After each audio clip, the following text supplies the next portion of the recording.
वैद जी ये बताओ कि 90 सेकंड में कैसे हजारों लोगों की आपने नाभि ठीक की, वो भी बिना हाथ लगाए, बिना पेट के हाथ लगाए। 90 सेकंड में आप नाभि कैसे ठीक करते हो, एक बार वो करके बताओ डॉक्टर साहब। मतलब डॉक्टर कभी इस चीज को ऑब्जर्व ही नहीं करते।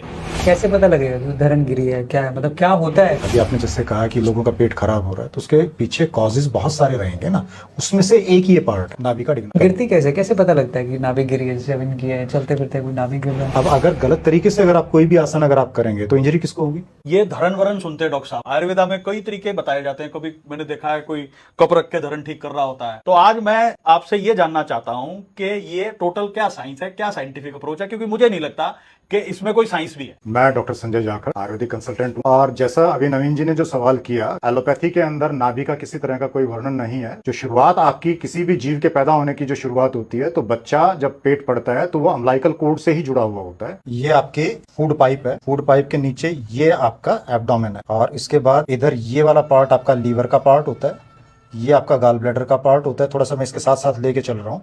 नीचे इसके नीचे पार्ट पैनक्रियाटिक पार्ट होता है, और फिर ये आपकी छोटी आंत है, ये जो घूमती हैं सारी की सारी, और ये जाके आपकी मिलेंगी यहाँ बड़ी आंत के साथ, और फिर ये आपका इस तरह से स्ट्रक्चर होता है। तो ये आपका असेंडिंग कॉलम, ये ट्रांसवर्स कॉलम, ये आपका डिसेंडिंग कॉलम, फिर ये सिग्मोइड कॉलम, और फिर रेक्टल पार्ट है पीछे। और रेक्टल पार्ट के बाद जितना भी जो मल जो बनता है वो हम बाहर निकाल दिया जाता है, और इसी के बीच में यहाँ आपका पार्ट जो है ये आपका ब्लैडर पार्ट है, जिससे कि यूरिनेशन के रूप में हम करते हैं। तो नाभि सेंट्रलाइज पॉइंट है। तो अगर आपका ये इंबैलेंस अगर होता है, तो इन्फ्लेमेशन अगर आपकी असेंडिंग कॉलम में होगी, तो आपका कहीं ना कहीं अपेंडिकुलर पार्ट भी नुकसान करेगा, और उसके बाद तो सारा आपका डाइजेस्टिव सिस्टम ही क्रश हो जाएगा। तो ये बहुत ही इंपॉर्टेंट पार्ट है नाभि नाड़ी के रूप में। जिसको हम डॉक्टर साहब इतने टाइम से धरण कह रहे थे, उसके आसपास तो आपने पूरा एक सिस्टम बता दिया, पूरा आधा शरीर ही लगता है इस पे टिका हुआ है। तो सारा आपके जो मेन ऑर्गन्स जो हैं वो सारे के सारे आपके यही हैं, सारा आपका सिस्टम यहाँ से चलता है। एक बार ये बताइए कि ये कैसे पता लगता है कि इस पेशेंट की अभी अलाइनमेंट खराब है, कि इसकी धरण, इसकी नाभि सेंटर में नहीं है? वो आप कैसे देखते हैं डॉक्टर साहब, और कैसे कैसे क्या क्या तरीके हैं इसके देखने के? इसके कई तरीके हैं देखने के। इसको दोनों हाथों की रेखाएं मिला के, ये ऐसे? जो कट है हाथों में, ये कट है, जो ये कट मिला के आपस में इनको देखो। अगर ये मान लिए सभी मिलते हैं कट, तो नाभि ठीक है। अगर कोई ऊपर नीचे जाता है तो नाभि समझो खराब है। यहाँ से भी देख सकते हैं इसकी नाभि को। धागा ले, नाभि पे रखो और ये ऐसे मापो। ये दोनों साइड बराबर होनी चाहिए। अगर छोटी बड़ी है तो समझो नाभि खिसकी हुई है। अभी ये देखो, इनकी छोटी बड़ी है, इधर ये आएगा तो इधर ये बढ़ रहा है। ये देखो, ये नाभि है इनकी, ये अपने आप इनसे नाभि पे रखवाएंगे धागा, और ये पैरों से के अंगूठे से हम मापते हैं इसको। ये जैसे कि हम नाभि पे रखे और अंगूठे पे रख लिया, ये यहाँ तक आया, इस अंगूठे से हम इधर जाएंगे। अगर ये छोटा बड़ा है तो देखो इसके फर्क है, कितनी नाभि इनकी खिसकी हुई है। इससे अनेक प्रकार की समस्या इनको आ रही होंगी। ये देखो कितना फर्क है इसमें। ये सबसे सिंपल तरीका है नाभि मापने का। आपने कुछ नहीं किया, बीच का अम्लाइकल पार्ट है उससे मेजरमेंट्स ली हैं, अगर वो प्रॉपर हैं तो इसका मतलब नाभि ठीक है। दूसरी सबसे बड़ी चीज क्या है कि निपल, ये निपल पार्ट है, तो निपल का जब इन्होंने ये मेजरमेंट्स जो लिए हैं ये भी आउट है, तो इसका मतलब क्या है कि आपकी जो नाभि नाड़ी जो है वो अपनी जगह से शिफ्ट हुई है, उसको हमें सेंट्रलाइज करना है। वैद जी ये बताओ कि 90 सेकंड में कैसे हजारों लोगों की आपने नाभि ठीक की, वो भी बिना हाथ लगाए, बिना पेट के हाथ लगाए। 90 सेकंड में आप नाभि कैसे ठीक करते हो, एक बार वो करके बताओ। ये हमारा तरीका है नाभि ठीक करने तो इस अंगूठे पे आपने ये पैर रख दिया वैद जी? एडी रख दिया है। अच्छा और ये नाभि का पॉइंट। अच्छा, ये पॉइंट हो गया वैद जी नाभि का। हाँ, ठीक है जी। ये नाभि का पॉइंट है। ये हमने थोड़ा सा पंच करना, इसको या अंगूठे से कर दो या ऐसे कर दो। अच्छा, और कौन कौन से पॉइंट दबाए वैद जी? फिर उसके बाद आप ये भी उसके दबाए बाद, थे? हाँ, ये पॉइंट दबा के और थोड़ा सा खींचना उंगलियों को, दोनों उंगलियों को एक साथ। अब इनको हम पेट के बल लेटाएंगे। पेट के बल लेटाने के बाद हम कुछ एडी में से दबाएंगे इनके पॉइंट। ये पॉइंट है यहाँ, इसके बीच में टखने के, दोनों टखनों के बीच में पॉइंट है। ये इसको थोड़ा सा पंच करेंगे, और ये इनकी नस है यहाँ, इस नस को थोड़ा पंच करेंगे। अब दूसरे पाँव की ये पॉइंट दबा के यहाँ से इनकी ये मेन जो नस है इसको पंच करेंगे थोड़ा सा।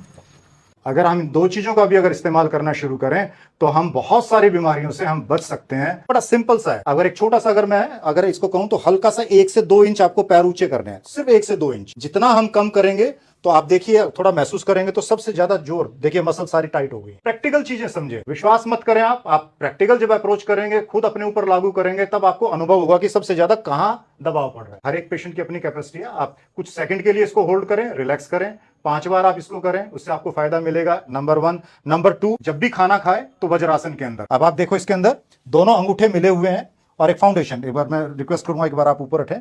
ये आपका टो वाला जो पार्ट है इसको फैला दिया, तो एक फाउंडेशन तैयार कर दी, और अब इसके अंदर आपको सिर्फ बैठना है। आपकी अपनी कैपेसिटी है, आप कितनी देर तक आप बैठते हैं, तो खाना खाने के बाद आप 5 मिनट 10 मिनट जैसा आप बैठ सकते हैं आप जरूर बैठें, तो इससे भी आपको फायदा मिलेगा। इसके अलावा आपका नौकासन, आपका दोनों हिस्से ये आपके पैरेलल चलेंगे। अब इसके अंदर जब परफेक्ट जब रहेगा तो आपके पैर, हाथ और सिर ये एक लाइन में रहेगा। अब जब अनुभव करेंगे तो सबसे ज्यादा आपका अम्बलाइकल जो प्लेक्सस है उसके ऊपर आपका जोर पड़ रहा है, सारे एब्डोमिनल मसल्स के ऊपर है, तो ये आपके लिए बहुत फायदेमंद है। और एक सिंपल ताड़ासन, पहले हम ये हाथ ऊपर लेके जाते थे और ये पीछे की तरफ करके और ये पैरों के ऊपर, पंजों के ऊपर खड़े होकर होल्ड करना है, तो ये आपका ताड़ासन है। तो उससे भी आपका शरीर पूरा खिंचेगा, तो एब्डोमिनल मसल्स जो है उनका आपका फायदा मिलेगा। साथ में आप भुजंगासन करना चाहें तो वो भी बेहतरीन है। अर्ध भुजंगासन बिगिनर्स के लिए है, और पूर्ण जिसमें कि पूरे हाथ आपके सीधे हो जाते हैं, पूरे आपके सीधे, ये पूरे सीधे आपके हाथ, ये सीधे, ये आप करें, आप स्वास्थ्य लाभ ले पाएंगे। अभी जो प्रोसीजर किया आपके सामने है, दर्शकों के सामने है, मैं वेज एक बार लगाएं आप दोबारा से, ये अम्बलाइकस है, एक बार दिखा दूं दर्शकों को, कहीं सोचे कि ऊपर नीचे कर दिया हमने। ये आपका ये लगाया, अब ये देखो मैंने ना तो हाथ हटाया, और ये सिर्फ कितने सेकंड लगी इन चीजों के करने के लिए। ये देखो ये आपके ये आ गया, और इसके साथ जब हमने किया, पहले कम से कम 1 इंच से ऊपर था ये सारा पार्ट। अभी जैसे एक तरीका हमने पैरों का मेजरमेंट्स ली थी, अब दूसरा जो अम्बलाइकस और निप्पल की जो मेजरमेंट्स ली थी, एक बार जी आप दोबारा फिर आप देखो, एक बार इनकी इस तरफ की ओर देखो, ये देखिए, तो परफेक्ट अलाइंड बॉडी हो गई सर दोबारा से। जैसे यही आयुर्वेद की खूबसूरती है। गाड़ियों की अलाइनमेंट खराब हो जाती है, आज हमने जाना बॉडी की भी अलाइनमेंट खराब हो जाती है। खराब अलाइनमेंट भी आपने देखी और ठीक होते हुए भी देखा। मुझे तो डॉक्टर साहब अंदाजा नहीं था कि धरन को हम कह देते हैं देसी भाषा में, उसमें इतनी साइंस भी जुड़ी है, और वो प्रॉपर अलाइनमेंट आप बॉडी की खुद भी चेक कर सकते हो। बिल्कुल। कबीर औषधालय के 30 से ज्यादा सेंटर है जहां पे निःशुल्क हम ये नाभि आपकी अलाइनमेंट ठीक कर सकते हैं और ठीक करते हैं। तो जरूर अपना रेगुलर बेसिस पे ये अलाइनमेंट ठीक कराएं, योगासन करें जो डॉक्टर साहब ने बताए, और उसके रिजल्ट्स आपको डेफिनेटली पॉजिटिव मिलने चाहिए। बहुत बहुत धन्यवाद।